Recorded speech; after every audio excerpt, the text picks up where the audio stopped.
saya dipanggil sama kepala sekolah. Lalu saya dipanggil, saya diucapkan terima kasih karena sudah membantu di SD Yosef, dan saya diminta untuk mencari pekerjaan di tempat lain. Lalu saya nge-freeze sebentar, habis itu saya coba untuk calm down. Lalu saya bertanya, ini maksudnya brother saya dipecat kah? Kalau memang iya, alasannya apa? Tapi saya tidak diberikan jawaban. Lalu saya keluar dari ruangan itu. Saya cari bapak saya dulu. Lalu saya tenangkan beliau dulu kan. Beliau kan tensinya tinggi. Saya bilang, Pak, saya harus mencari pekerjaan di tempat lain, tapi bapak jangan marah ya, saya bilang. Terus waktu itu bapak saya kira bapak saya akan marah. Ternyata yang marah Pak Lasio.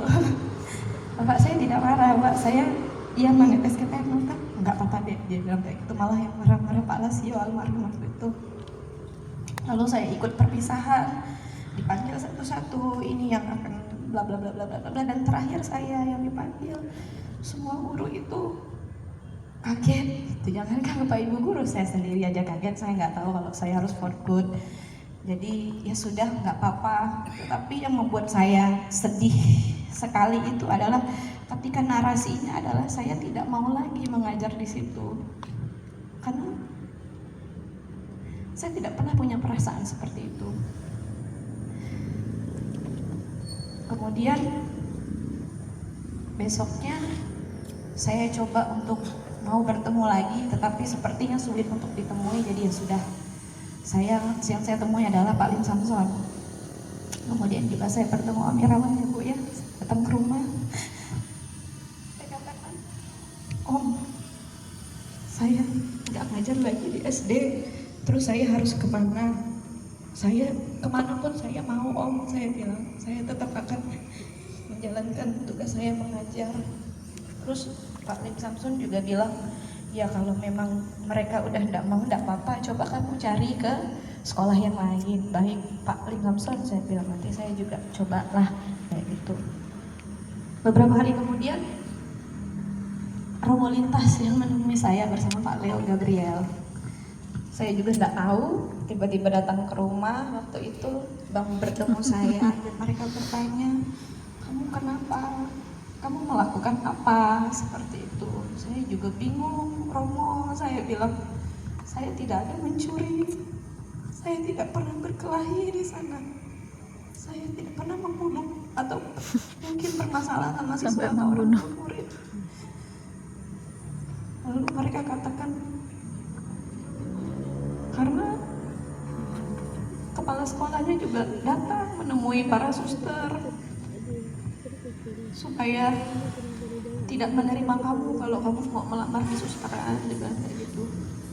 Ya sudah, nggak apa-apa Romo, saya bilang, nggak apa-apa, saya bilang seperti itu. Udah beberapa hari kemudian Brother Valen menemui saya.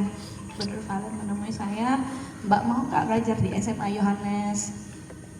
Lalu saya katakan, serius kah Brother? Saya bilang, apakah ini sudah didiskusikan? Lalu Brother katakan, sudah Mbak.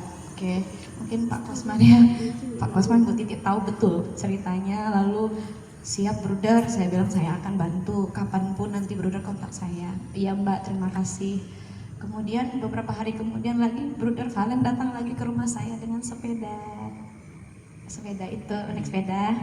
Kemudian Brother Valen minta maaf kepada saya, maaf Mbak, sepertinya kami belum bisa mengajak Mbak untuk bergabung di SMA Yohanes. Oh iya nggak apa-apa Der, saya bilang jangan dipaksakan, karena saya tahu itu akan menjadi perdebatan yang sangat hebat dan besar. Saya bilang jangan hanya gara-gara saya. Oke. Lalu beberapa hari kemudian Brother datang lagi, Brother Valen, jadi beberapa kali itu, dan mengatakan, nggak apa-apa Mbak, ke Yohanes ya, saya siap pasang badan, seperti itu. Yakin Der? Saya bilang yakin. Oke Der, saya bilang kayak gitu. Akhirnya saya mantap untuk datang ke SMA Yohanes karena betul saya tujuannya tidak ada lain, tidak ada bukan, ini adalah sebagai bentuk terima kasih dan pengabdian saya yang sudah dibantu. Lalu di TK juga masih membutuhkan saya waktu itu, jadi saya tetap mengajar full di TK dan di SMA Yohanes. Jadi saya itu di SMA Yohanes hitungannya 9 tahun, tapi kalau di YPL itu 10 tahun. Nah, saya sangat bersyukur. Saya yakin segala apapun itu yang terjadi itu sudah rencana dari Tuhan, di mana Tuhan mau saya belajar. Saya punya pengalaman, karena pengalaman itu tidak harus selalu baik. Pengalaman itu boleh pengalaman baik, yang kurang baik, tetapi semuanya membawa pembelajaran untuk saya. Itu. Lalu ya mungkin beberapa teman-teman suka olok-olok saya gitu kan, enak ya ngajar di TK gitu, dompetnya tebal, intensifnya banyak kayak gitu ya Bapak Ibu. Mohon maaf ya Bruder ya, saya itu dari awal mengajar hingga 2025 itu diberikan 120.000 per bulan, tapi saya tidak pandang itu, karena hati saya benar-benar mau membantu, dan sebagai bentuk terima kasih saya lakukan dengan penuh sukacita. Sampai akhirnya di tahun 2025 ternyata administrasi keuangan diaudit waktu itu, lalu Bu Iwin menemui saya dengan sedikit sedih sampai menangis, "Dek, mohon maaf ya, saya harus memotong intensif kamu per bulan." Saya tanya, "Kenapa Mbak?" Karena saya biasa kalau hanya ngobrol dekat itu sama Bu Iwin, tanya, "Mbak, kenapa Mbak?" Saya bilang kayak gitu. Sudah menjadi ketentuan dari yayasan, Dek, kami hanya bisa memberikan 80.000 per bulan. Saya tidak pandang nominalnya berapa.